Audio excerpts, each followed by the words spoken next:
Doctor Manmohan Singh గారికి నివాళులర్పించే ఈ సందర్భంగా ముందుగా ముఖ్యమంత్రి గారు ప్రవేశపెట్టిన సంతాప తీర్మానానికి పూర్తిగా మా పార్టీ తరపున మద్దతు తెలియజేస్తూ డాక్టర్ మన్మోహన్ సింగ్ గారికి భారతరత్న ఇవ్వాలి అని ఏదైతే వారు ప్రతిపాదన పెట్టారో దానికి కూడా సంపూర్ణంగా మా మద్దతు ప్రకటిస్తూ తప్పకుండా ఈ భారతరత్న అనే పురస్కారానికి గౌరవానికి వారు ఖచ్చితంగా అర్హులనే మాటను కూడా మా పార్టీ కూడా సమర్థిస్తూ వారి ప్రతిపాదనను పూర్తి స్థాయిలో ఏకీభావం తెలియజేస్తా ఉన్నాం అధ్యక్ష మన్మోహన్ సింగ్ గారి గొప్పతనాన్ని, మన్మోహన్ సింగ్ గారి యొక్క సామర్థ్యాన్ని, మన్మోహన్ సింగ్ గారి యొక్క తెలివితేటల్ని మొట్టమొదటగా గుర్తించింది కూడా మన తెలంగాణ బిడ్డ పివి నరసింహారావు గారు అనేది నిర్వివాదం అధ్యక్ష.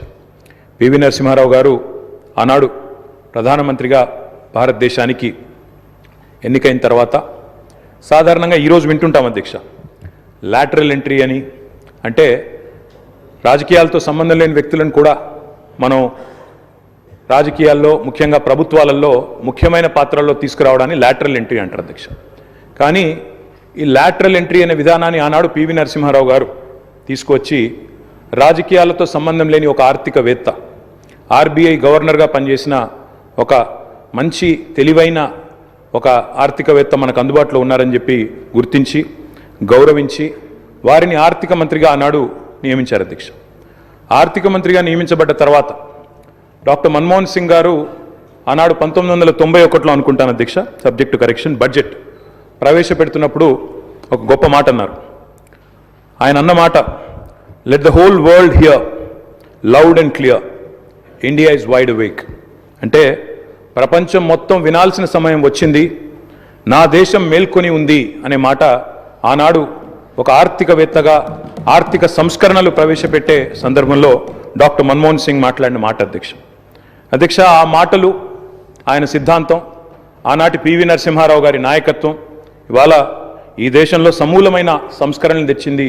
ఈ దేశంలో ఎన్నో రకమైన విప్లవాత్మకమైన మార్పులు కూడా వచ్చినాయి అధ్యక్ష. కేవలం 15 రోజులు మాత్రమే ఫారెక్స్ నిలువలు ఉన్న ఆనాటి పరిస్థితి నుంచి మొత్తం ప్రపంచం అంతా ఆశ్చర్యపోయే స్థాయికి దేశాన్ని పరిగెత్తించిన ఆర్థిక సంస్కరణశీలి doctor Manmohan Singh.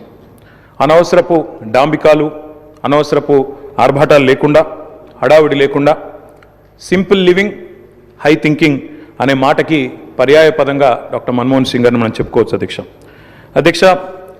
Loyalty is a very rate. Loyalty అనేది, విశ్వాసం అనేది ఇవాళ రాజకీయాల్లో చాలా అరుదైన పదం అధ్యక్ష. అట్లాంటిది తనకు అండగా నిలబడ్డ మరి కాంగ్రెస్ పార్టీకి జీవితాంతం సేవలు అందించిన ఒక మహానుభావుడు డాక్టర్ మన్మోహన్ సింగ్. ఎందుకంటే ఒక ఆర్థిక మంత్రిగా, తర్వాత ప్రధానమంత్రిగా 10 ఏళ్ల పాటు పనిచేసి మరి పూర్తి స్థాయిలో ఆ పార్టీ అధికారం కోల్పోయిన తర్వాత కూడా అంతే స్థాయిలో నమ్మకంగా, ఇందాక ముఖ్యమంత్రి గారు చెప్పినట్టు అవసరమైతే ప్రజాస్వామిక నిరసన కార్యక్రమాల్లో కూడా ఆ పార్టీ తరఫున ఒక సభ్యుడిగా పాల్గొన్న ఒక అభ్యుదయవాది, ఒక నిరాడంబర మనిషి డాక్టర్ మన్మోహన్ సింగ్ అధ్యక్ష. ఆయన ప్రధానమంత్రిగా ఉన్న కాలంలోనే మా నాయకుడు, మా పార్టీ అధ్యక్షులు, తెలంగాణ తొలి ముఖ్యమంత్రి కేసీఆర్ గారు దాదాపు ఒక 1.5 సంవత్సరాల కాలం పాటు వారి క్యాబినెట్లో మంత్రిగా కూడా పనిచేశారు అధ్యక్ష. మంత్రిగా పనిచేసే క్రమంలో ఆనాడు 2004లో కాంగ్రెస్ పార్టీతో పొత్తు పెట్టుకొని మరి ఆనాడు ఎన్నికల్లో గెలిచిన తర్వాత క్యాబినెట్లో భాగస్వామ్య పక్షాలను కూడా ఆహ్వానించి కేసీఆర్ గారి క్యాబినెట్ మంత్రిగా తీసుకున్న తర్వాత వెంటనే ఒక చిన్న చిక్కు సమస్య వచ్చింది అధ్యక్ష. కేసీఆర్ గారికి పోర్ట్ఫోలియో, ఆనాడు షిప్పింగ్ పోర్ట్ఫోలియో ఇవ్వడం జరిగింది. ఇస్తే వెంటనే డిఎంకే వాళ్ళు, అప్పుడు వాళ్ళు ప్రధాన భాగస్వామ్య పక్షం యూపీఏలో, వాళ్ళు వెంటనే అభ్యంతరం లేవనెత్తినారు. మీరు మాకు కమిట్మెంట్ ఇచ్చారు, మాకు ప్రామిస్ ఇచ్చారు, మీరు వెంటనే మరి వారికి ఎట్లా ఇస్తారో అని అభ్యంతరం పెడితే కేసీఆర్ గారు ఒక్క క్షణం కూడా సంకోచించకుండా వెంటనే మన్మోహన్ సింగ్ గారి దగ్గరికి వెళ్ళి, డాక్టర్ గారు, నేను వచ్చింది పదవుల కోసమో పోర్ట్ఫోలియోల కోసమో కాదు, నేను వచ్చింది నా తెలంగాణ కోసం అని చెప్పి వారికి తిరిగి ఆ షిప్పింగ్ పోర్ట్ఫోలియోని ఇస్తే ఆ రోజు మన్మోహన్ సింగ్ గారు అన్న మాట అధ్యక్ష, చంద్రశేఖరరావు గారు, మీరు ఏ నిబద్ధతతో, ఏ సిద్ధాంతం కోసం, ఏ రాష్ట్రం కోసం అయితే వచ్చారో అది ఫలించాలి అని మనసారా నేను కోరుకుంటున్నాను. ఇవాళ ఈ నిర్ణయం మీరు ఏదైతే తీసుకున్నారో దీనివల్ల కూడా మీకు కూడా గొప్ప గుర్తింపు, గౌరవం వస్తుంది, మీరు ఒక కర్మయోగిగా గుర్తించబడతారని చెప్పి కూడా వారు చెప్పడం జరిగింది అధ్యక్ష. తదనంతరం 2004 నుంచి 14వ సంవత్సరంలో ఎప్పుడైతే తెలంగాణ రాష్ట్రం ఏర్పడ్డదో పెద్దలు చెప్తారు అధ్యక్ష, nothing can stop an idea who's time has come. అంటే ఒక గొప్ప ఆలోచనకు, ఒక అరుదైన సందర్భానికి సమయం వచ్చినప్పుడు ప్రపంచంలో ఏ శక్తి దాన్ని ఆపలేదు అధ్యక్ష. అట్లా మన్మోహన్ సింగ్ గారు కూడా నమ్మారు కాబట్టే ఆనాడు తెలంగాణ ఉద్యమంలో ఉన్న నిబద్ధత, తెలంగాణ ఉద్యమానికి ఉన్న బలం, తెలంగాణ ప్రజల యొక్క పోరాట స్ఫూర్తి ఇవన్నీ కూడా అర్థమైనాయి కాబట్టే 14లో ఆనాడు అనివార్య పరిస్థితుల్లో తెలంగాణ రాష్ట్ర ఏర్పాటు జరిగినప్పుడు అప్పుడు మన్మోహన్ సింగ్ గారి నాయకత్వంలో జరిగింది.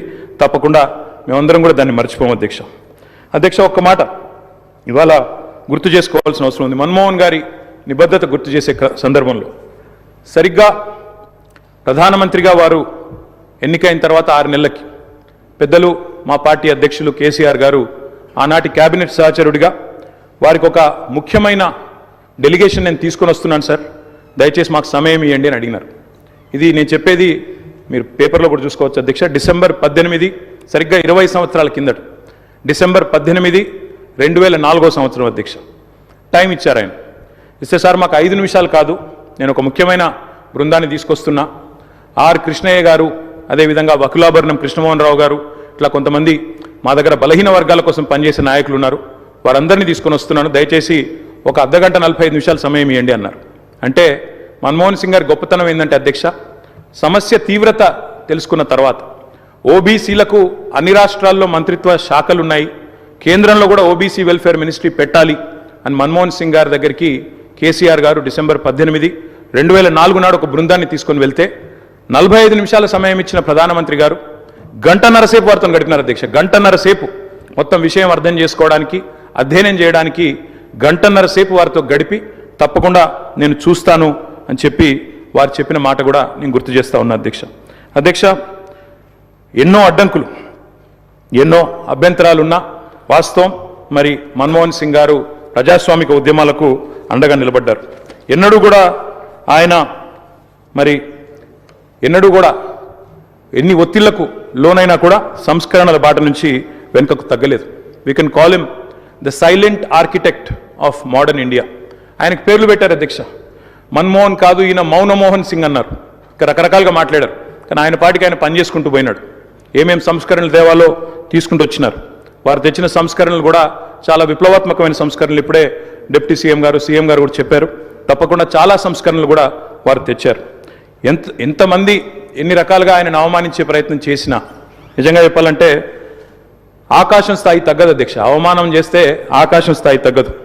ఎన్ని నిందలు వేసినా మహోన్నతులు తొనకరు, బెనకరు.